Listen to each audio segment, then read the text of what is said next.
My name's Ed Snowden. I'm 29 years old. I work for Booz Allen Hamilton as an infrastructure analyst for NSA in Hawaii. What are some of the positions that you held previously within the intelligence community? I've been a systems engineer, systems administrator, senior advisor for the Central Intelligence Agency, solutions consultant, and a telecommunications information systems officer. One of the things people are going to be most interested in trying to understand who you are and what you're thinking is there came some point in time when you crossed this line of thinking about being a whistleblower to making the choice to actually become a whistleblower. Walk people through that decision-making process. When you're in positions of privileged access, like a systems administrator for these sort of intelligence community agencies, you're exposed to a lot more information on a broader scale than the average employee. And because of that, you see things that may be disturbing, but over the course of a normal person's career, you'd only see one or two of these instances. When you see everything, you see them on a more frequent basis. And you recognize that some of these things are actually abuses. And when you talk to people about them, in a place like this where this is the normal state of business, people tend not to take them very seriously and move on from them. But over time, that awareness of wrongdoing sort of builds up, and you feel compelled to talk about it. And the more you talk about it, the more you're ignored, the more you're told it's not a problem, until eventually you realize that these things need to be determined by the public, not by somebody who is simply hired by the government. Talk a little bit about how the American surveillance state actually functions. Does it target the actions of Americans? NSA and the intelligence community in general is focused on getting intelligence wherever it can, by any means possible, that it believes on the grounds of sort of a self-certification that they serve the national interest. Originally, we saw that focus very narrowly tailored as foreign intelligence gathered overseas. Now, increasingly, we see that it's happening domestically. And to do that, the NSA specifically, targets the communications of everyone. It ingests them by default. It collects them in its system, and it filters them, and it analyzes them, and it measures them, and it stores them for periods of time, simply because that's the easiest, most efficient, and most valuable way to achieve these ends. So while they may be intending to target someone associated with a foreign government or someone that they suspect of terrorism, they're collecting your communications to do so. Any analyst at any time can target anyone, any selector, anywhere. Where those communications will be picked up depends on the range of the sensor networks and the authorities that that analyst is empowered with. Not all analysts have the ability to target everything, but I, sitting at my desk, certainly had the authorities to wiretap anyone, from you or your accountant to a federal judge to even the president if I had a personal email.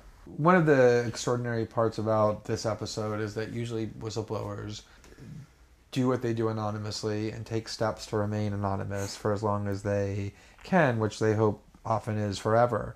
You, on the other hand, have decided to do the opposite, which is to declare yourself openly as the person behind these disclosures. Why did you choose to do that?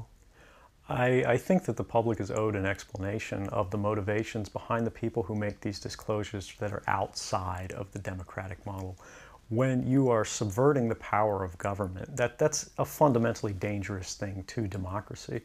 And if you do that in secret consistently, as the government does when it wants to benefit from a secret action that it took, it'll kind of give its officials a mandate to go, hey, tell the press about this thing and that thing, so the public is on our side. But they rarely, if ever, do that when an abuse occurs. That falls to individual citizens, but they're typically maligned. It becomes a thing of these people are against the country, they're against the government. But I'm not. I'm no different from anybody else. I don't have special skills. I'm just another guy who sits there day to day in the office, watches what's happening, and goes, this is something that's not our place to decide. The public needs to decide whether these programs and policies are right or wrong. And I'm willing to go on the record to defend the authenticity of them and say, I didn't change these. I didn't modify the story. This is the truth. This is what's happening. You should decide whether we need to be doing this. Have you given thought to what it is that the U.S. government's response to your conduct is, in terms of what they might say about you, how they might try to depict you, what they might try to do to you? Yeah, I could be, rendered by the CIA. I could have people come after me, or any of their third-party partners. They work closely with a number of other nations. Or, they could pay off the triads, or, any of their agents or assets. We've got a CIA station just up the road in the consulate here in Hong Kong, and I'm sure they're going to be very busy for the next week. And that's a fear I'll live under for the rest of my life, however long that happens to be. You can't come forward against the world's most powerful intelligence agencies and be completely free from risk, because they're such powerful adversaries that no one can meaningfully oppose them. If they want to get you, they'll get you in time. But at the same time, you have to make a determination about what it is that's important to you. And if living unfreely but comfortably is something you're willing to accept, and I think many of us are, it's the human nature. You can get up every day, you can go to work, you can collect your large paycheck for relatively little work against the public interest, and go to sleep at night after watching your shows. But if you realize that that's the world that you helped create, and it's going to get worse with the next generation and the next generation who extend the capabilities of this sort of architecture of oppression, you realize that you might be willing to accept any risk. And it doesn't matter what the outcome is, so long as the public gets to make their own decisions about how that's applied. Why should people care about surveillance? Because even if you're not doing anything wrong, you're being watched and recorded. And the storage capability of these systems increases every year consistently by orders of magnitude, to where it's getting to the point you don't have to have done anything wrong. You simply have to eventually fall under suspicion from somebody, even by a wrong call. And then they can use the system to go back in time and scrutinize every decision you've ever made, every friend you've ever discussed something with, and attack you on that basis to sort of derive suspicion from an innocent life and paint anyone in the context of a wrongdoer. We are currently sitting in a room in Hong Kong, which is where we are because you've traveled here. Talk a little bit about why it is that you came here, and specifically there are going to be people who will speculate that what you really intend to do is to defect to the country that many see as the #1 rival of the United States, which is China, and that what you're really doing is essentially seeking to aid an enemy of the United States with which you intend to seek asylum. Can you talk a little bit about that? Sure. So there's a couple assertions in those arguments that are sort of embedded in the questioning of the choice of Hong Kong. The first is that China is an enemy of the United States. It's not. I mean, there are conflicts between the United States government and the Chinese PRC government, but the peoples inherently, we don't care. We trade with each other freely. We're not at war. We're not in armed conflict, and we're not trying to be. We're the largest trading partners out there for each other. Additionally, Hong Kong has a strong tradition of free speech. People think, oh, China, great firewall.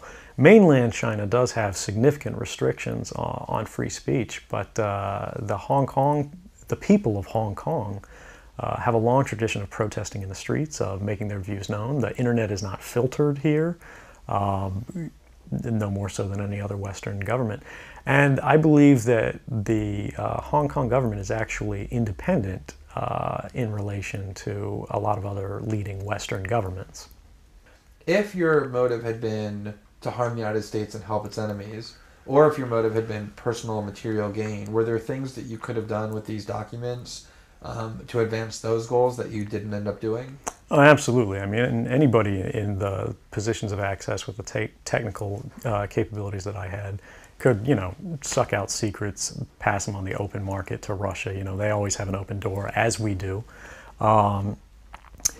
I had access to, the full rosters of everyone working at the NSA, the entire intelligence community, and undercover assets all around the world, the locations of every station we have, what their missions are, and so forth.